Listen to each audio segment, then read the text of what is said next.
Screen पर नजर आ रही ये तस्वीरें या इनसे मिलती जुलती तस्वीरें आपने कभी ना कभी अपनी सोशल मीडिया टाइमलाइंस पर जरूर शेयर की होंगी, शायद India is proud of you जैसे कैप्शंस के साथ। और अब आप ये तस्वीरें देखिए, ये पहलवान दूसरी बार धरने पर बैठे हैं। दूसरी बार क्यों? क्योंकि पहली बार जनवरी में जब पहलवानों ने रेसलिंग फेडरेशन ऑफ इंडिया के अध्यक्ष ब्रजभूषण शरण सिंह के खिलाफ यौन शोषण, मानसिक उत्पीड़न और तानाशाही के आरोप लगाए थे, तब उन्हें कुछ आश्वासन दिए गए थे।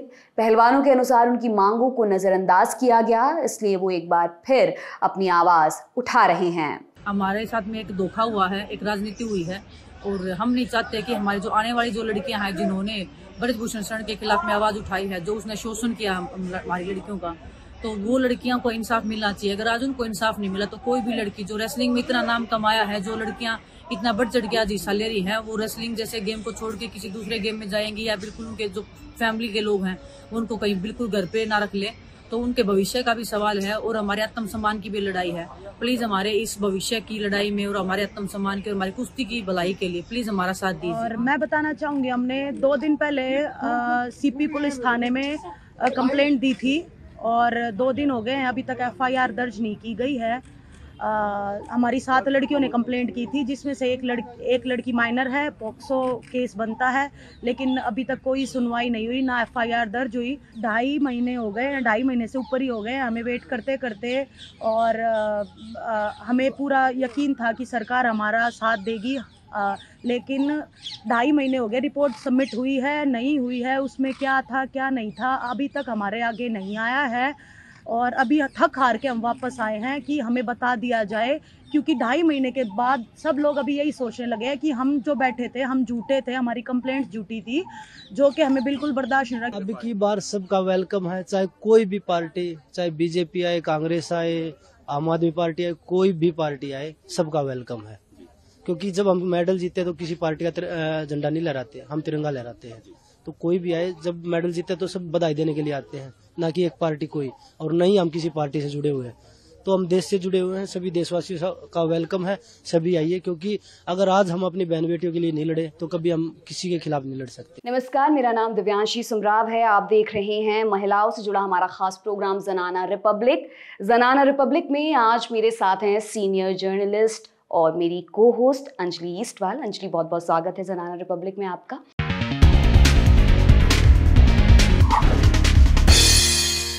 आज के एपिसोड में हम बात करेंगे एक बार फिर से धरने पर बैठे रेसलर्स की। इस मामले से जुड़े सभी जरूरी एस्पेक्ट्स पर चर्चा होगी। अंजलि, इसी साल जनवरी में रेसलर्स पहली बार धरने पर बैठे थे, जंतर मंतर पर उन्होंने प्रदर्शन किया था। WFI अध्यक्ष ब्रजभूषण शरण सिंह पर गंभीर आरोप लगाए थे। पहले आप वो आरोप सुनिए। जो कोचेज होते हैं वो खुद लड़कियों का शोषण करते हैं, महिला कोचों के साथ में बुरा बर्ताव करते हैं। ये जो बात आप कह रही है विनेश जी, शोषण वाली, ये आपकी जानकारी में कुछ ऐसा आया है? मैं नेशनल कैंप है, जूनियर्स का है, कोई सीनियर खिलाड़ी है? नेशनल कैंप्स में जो कोचेज होते हैं, सभी कोच नहीं है उसमें, लेकिन कुछ कोचेज हैं जो फेडरेशन के खास हैं, जो खुद शोषण करते हैं, महिला कोचों के साथ में गलत व्यवहार करते हैं। उसकी मैंने आवाज उठाई है इस बार, और उसके बावजूद भी वही चीफ कोच नेशनल कैंप में लगाए गए हैं। हाँ जी, जी। एक आपने कोचेस की बात बोली, दूसरा और जी डिमांड, और वही कोचेज जो कैंप में लड़कियां होती हैं उनके साथ में बातचीत करवाते हैं लड़कियों की, शोषण करवाने के लिए ही। और अध्यक्ष जी ने खुद पता नहीं कितनी लड़कियों का शोषण किया है। बहुत सारे जर्नलिस्ट जो स्पोर्ट्स को कवर करते हैं उनको पता है कि कितने पावरफुल वो हैं, कितने बार के वो MP हैं, पैसा उनके पास है, पावर में वो बैठे हैं, पावर पोजीशन पे बैठे हैं। तो हम एथलीट को मतलब ये कि वो पहली बात तो हमारे पास धमकी आती है छोटी छोटी चीजों के लिए कि आपको जान से मरवा देंगे, जान से बढ़ के तो कुछ नहीं। ये उनके जो खास लोग हैं उनके फोन पे जब मतलब फेडरेशन मैं नाम जब जरूरत होगी मैं नाम लूंगी, मैं ऐसे ओपन में नाम लूंगी तो मेरे लिए भी एक लीगली मेरे लिए भी वो हो जाएगा, लेकिन हाँ जब जरूरत होगी मैं नाम भी लूंगी। अजी, 3 महीने बाद एक बार फिर से रेसलर्स ये प्रोटेस्ट कर रहे हैं। पहलवानों का आप कहना है कि वो अपनी प्रोटेस्ट तब तक बंद नहीं करेंगे जब तक ब्रजभूषण शरण सिंह की गिरफ्तारी नहीं हो जाती। अपने दर्शकों को बता दूं कि जिस वक्त तक ये शो रिकॉर्ड किया जा रहा है तब तक इस मामले में एफआईआर तक दर्ज नहीं की गई है। सुप्रीम कोर्ट ने दिल्ली पुलिस को इस संबंध में नोटिस भी इशू किया। दिल्ली पुलिस ने इसके जवाब में कहा कि एफआईआर दर्ज करने से पहले एक प्रिलिमिनरी इंक्वायरी की जरूरत है। डीसीडब्ल्यू चीफ ने कहा कि इस मैटर में पुलिस वालों के खिलाफ भी एफआईआर होनी चाहिए।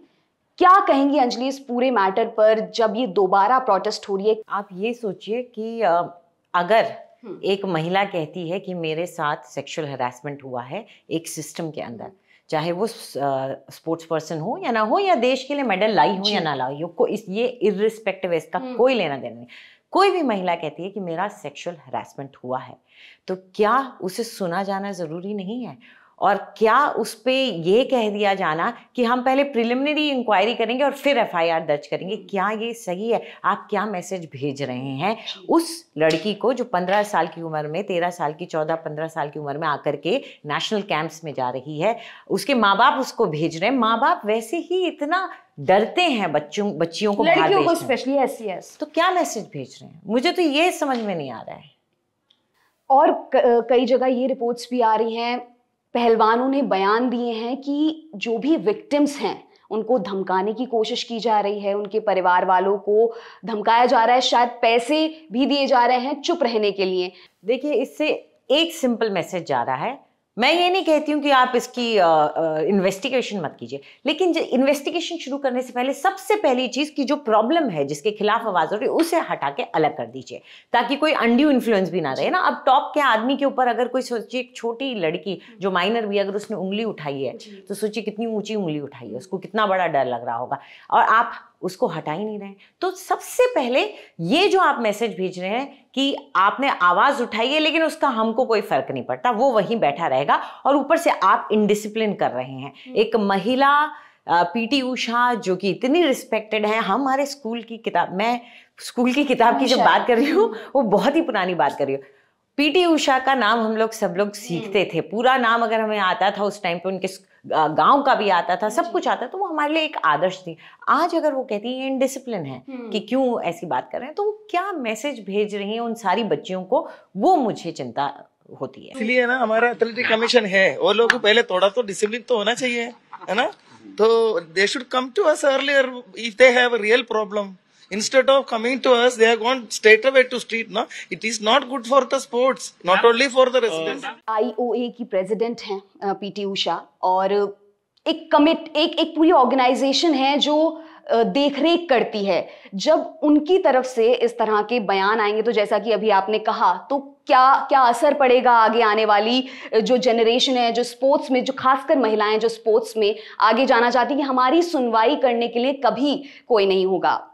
अंजलि, यूएस में एक बहुत बड़ा सेक्स अब्यूज स्कैंडल सामने आया था स्पोर्ट्स में, जिम्नास्टिक्स को लेकर, जहां पर जो अक्यूज थे उनको सजा हुई।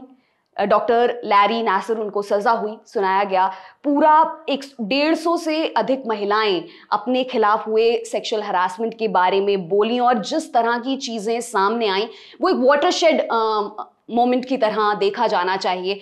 क्या हम जिस तरह की चीजें अभी इंडिया में हमें देखने को मिल रही हैं, रेसलर्स दोबारा सड़कों पर हैं, सुनवाई नहीं हो रही, क्या हम एक्सपेक्ट कर सकते हैं ऐसी कुछ चीज जैसा यूएस में हुआ था यहां पर हो सकता है? मैं तो ये कहूंगी कि वहां पे तो पहले शॉकिंग था कि ऐसा कुछ हो रहा था, और टॉप मेडल विनर्स, दुनिया के टॉप मेडल विनर्स के साथ ऐसा हो रहा था, लेकिन वो चुप बैठे थे।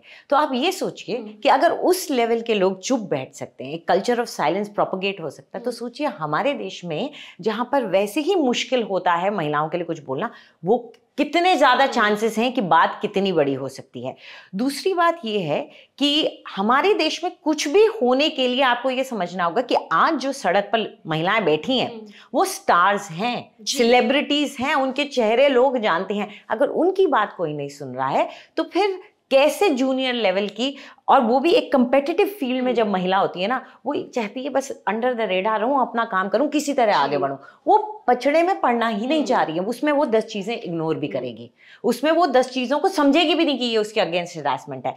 वो वाली बात मुझे ये लग रहा है कि अभी तो कुछ नहीं होने वाला है। जब तक सरकार इस पर कोई फैसला लेकर के कुछ नहीं करती है, कुछ नहीं होने वाला है, क्योंकि किसी का भी एटीट्यूड ऐसा नहीं लग रहा है कि वो कुछ करना चाह रहे हैं।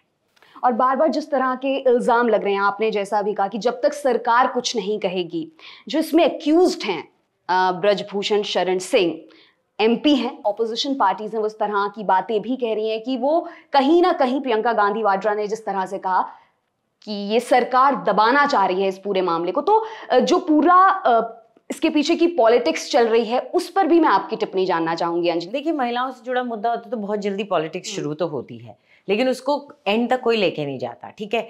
आप दूसरी बात यह है कि हमेशा ही हमने इस बात पर चर्चा भी की है कि कैसे रिप्रेजेंटेशन ऑफ वुमेन बड़ा है राजनीति में। अगर आज की डेट में हमारे पास सीनियर टॉप लेवल मिनिस्ट्रीज में महिलाएं बैठी हैं, तो कहीं ना कहीं हम सबका, उन महिलाओं का भी उनकी एक जिम्मेदारी बनती है कि वो इस पर कुछ करें। चाहे वो पब्लिकली आकर इस पे नहीं बोल सकती, मैं मानती हूँ कि पार्टी के अगेंस्ट शायद नहीं बोलना चाह रही हो, या उनको जो भी ब्रीफ हो या ना हो, कोई पता नहीं है, लेकिन आप बैक चैनल से कुछ इंश्योर कर सकते हैं। आप अगर फाइनेंस मिनिस्टर हैं, अगर आप women and child development minister हैं, आपके पास बहुत पावर है। आप कुछ ना कुछ अपनी नाराजगी जता सकते हैं अपनी पार्टी के अंदर कि ये जो हो रहा है ये सही नहीं हो रहा। बहुत सी MPs हैं, क्यों नहीं कुछ कर रहे हैं? मेरे को समझ में नहीं आ रहा कि कुछ क्यों नहीं बोला जा रहा है। राजनीति छोड़िए, मैं ये बोलती हूँ कि जब भी ये जीत के आती हैं बच्चियां, तब आप इनको ये लाख रुपए, वो लाख रुपए, वहां पे जमीन, ये फलाना ढिमकाना, अपना कार्यक्रम होता है पॉलिटिकल में, आप इनको बुलाते हैं और इनके गले में माला डालते हैं। साक्षी के गले में कितनी बार माला डली है? आज आप बताइए कि साक्षी अगर सड़क पर बैठ के रो रही है तब किसी को नहीं आ रहा ख्याल? हरियाणा के मुख्यमंत्री ने उनको अपने कार्यक्रम में बुला करके माला पहनाई हुई है। आज कहाँ है हरियाणा के मुख्यमंत्री? तब उनकी बेटी नहीं है, तब ये गाँव की बेटी नहीं है। ये बड़ा सवाल है। ये डबल स्टैंडर्ड्स ही उजागर कर रहा है पूरी चीज। एक और चीज अंजलि, चुप्पी की जो हम बात करते हैं, फिजियो जो रहे हैं परमजीत मलिक SAI में, और उन्होंने तमाम चीजें बताई कि किस तरह से शोषण होता था, उन्होंने विटनेस किया, उन्होंने ये बयान दिया आगे। उन्होंने इस तरह का क्रिएट किया हुआ था बच्चों पे मानसिक दबाव, और उनको कि आपसे कैंप से बाहर निकाल देंगे, आपको जो नॉन फिटनेस का हम सर्टिफिकेट दे देंगे कि आप अनफिट हो कुश्ती के लिए, आप डिसिप्लिन में नहीं हो। फिर दूसरा उनको बोला जाता था कि हम आपको नेताजी ब्रिजभूषण से मिला देंगे, आपको बेशक से चोट लग जाए, मैं आपको उनके घर लेके चलूंगा, जो धीरेन उनके एक पर्सनल आदमी थे। और कुछ 2-3 वहां लड़कियां भी रहती थी नेशनल में, जो अनऑफिशियल थी। लड़कियों को यहाँ पर डराया जा रहा है, बहका फुसला के उनको इस तरह मेंटली टॉर्चर किया जा रहा है ताकि इनकी काबू में आए और सेक्सुअली वो अपने आप को इनके आगे मतलब सरेंडर कर दे। और फिर आती है चुप्पी, जिस तरह से विनेश फोगाट ने कहा कि कहाँ हैं वो सारे क्रिकेटर्स, कहाँ हैं वो सारे स्टार क्रिकेटर्स जिनकी जो ट्वीट भी करते हैं जब हम मेडल जीत कर लाते हैं, वो सारे स्पोर्ट्स पर्सन। और मैं यहाँ पर मेंशन करना चाहूंगी खासकर नीरज चोपड़ा जो गोल्ड मेडल लेकर आए, और अभिनव बिंद्रा जो खुद गोल्ड मेडल विजेता रहे हैं ओलंपिक्स में, और उन दोनों ने इस पर ट्वीट किया। लेकिन बाकी सब जो भी विनर्स रहे, और इवन मैं कहूंगी जो कमेटी बनाई गई उसमें भी तमाम स्पोर्ट्स पर्सन थे, तो उनकी चुप्पी क्या इशारा करती है कि क्या तब तक ही सब कुछ अच्छा है जब तक सेलिब्रेटरी मोड में है, सारी चीजें खुशी खुशी सब कुछ चल रहा है? क्या जब तक मेडल आ रहा है, जब तक आपको सिर्फ वाहवाही लिखनी है, सब ट्वीट करते हैं। और मैं ये सच्ची बात बता रही हूँ, मेरा भी एटीट्यूड ये रहता है, पंगा कौन लेगा। आधे टाइम ट्वीट करते हुए आप 10 बार ये सोचते हैं। तो मैं समझ सकती हूँ जो एक्टिवली इन्वॉल्व है, जिनको एसोसिएशन से काम होता है, जहाँ पे हर एसोसिएशन जो है उसमें पॉलिटिकल इन्वॉल्वमेंट होता है, तो उनको अपने करियर की चिंता होती है। कुछ भी बोलने से पहले वो 10 बार सोचते हैं। जिन्होंने बोला है उनको सलाम, बहुत बड़ी बात है उठ करके अलग भीड़ से कुछ बोलना। जो नहीं बोल रहे हैं, मैं फ्रैंकली उनसे एक्सपेक्टेशन नहीं रखती। हर किसी की अपनी पर्सनल स्पेस होती है और वो चाहते हैं उसी में एग्जिस्ट करना। लेकिन आपने जो बात बोली है ना कि बच्चियों पर असर और कोई नहीं, कल्चर ऑफ साइलेंस की जो बात बोली है, वो आपको समझना पड़ेगा कि जब कोई एक शख्स बोलता है कि मेरे साथ ये हुआ है, तो एक हम लोगों के अंदर, हम महिलाओं की ही, मैं महिला के तौर पर बोल रही हूँ, एक हमारे अंदर अपनी हीन भावना होती है। हमें लगता है हमारी कोई गलती, क्या जो हुआ मेरे साथ मैं बताऊंगी तो मुझे शर्म आती है बताते हुए। और उस बच्ची का अगर वो अंडर एज है, उसने ये बोला है और उसके साथ में सबको पता होगा कि इसने ये बोला है, आप सोचिए वो कैसा कल्चर आप बना रहे हैं। वो उसके साथ की 4 लड़कियां आज उसको बैठा के बोल रही होंगी, देख तूने बोल दिया, अब क्या फायदा हुआ। So I am just concerned about those children and those girls who are going to come up, उनको क्या मेंटल इम्पैक्ट इसका हो रहा है ना। पॉलिटिकल छोड़िए, सब कुछ छोड़िए, ये हमारे देश में विमेन रेसलिंग को सेटबैक करेगा बाय इयर्स। जो फोगाट सिस्टर्स ने बाय इयर्स आगे जम करवाया था, उतना ही ये उसको सेटबैक कर रहा है। बहुत बहुत शुक्रिया अंजलि, आपने इस मुद्दे पर अपनी राय रखी, तमाम ज़रूरी चीज़ें हमारे दर्शकों को बताई। हम उम्मीद करते हैं कि जो भी इस मामले में न्यायिक जांच होनी है, जो भी चीज़ें होनी, इन्वेस्टिगेशन होनी है, वो ट्रांसपेरेंट तरीके से हों और जो हमारे रेसलर्स इस वक्त प्रोटेस्ट कर रहे हैं, सड़कों पर है, उनकी बात सुनी जाए। बहुत ज़रूरी है। सेक्सुअल हरासमेंट जैसे चार्जेस बहुत सीरियस है और उनकी सुध लेनी चाहिए। FIR भी दर्ज हो और इसकी जो भी ज़रूरी जांच हो वो भी जल्द से जल्द हो, ताकि न्याय की आस एक आम इंसान करता है, सड़क पर बैठे सेलिब्रिटी, स्पोर्ट्स पर्सन करते हैं, वो सबको मिलना चाहिए, वो ज़रूरी है। अब आपसे मुलाकात होगी अगले एपिसोड में, तब तक के लिए देखते रहिए दी लल्लन टॉक। बहुत बहुत शुक्रिया।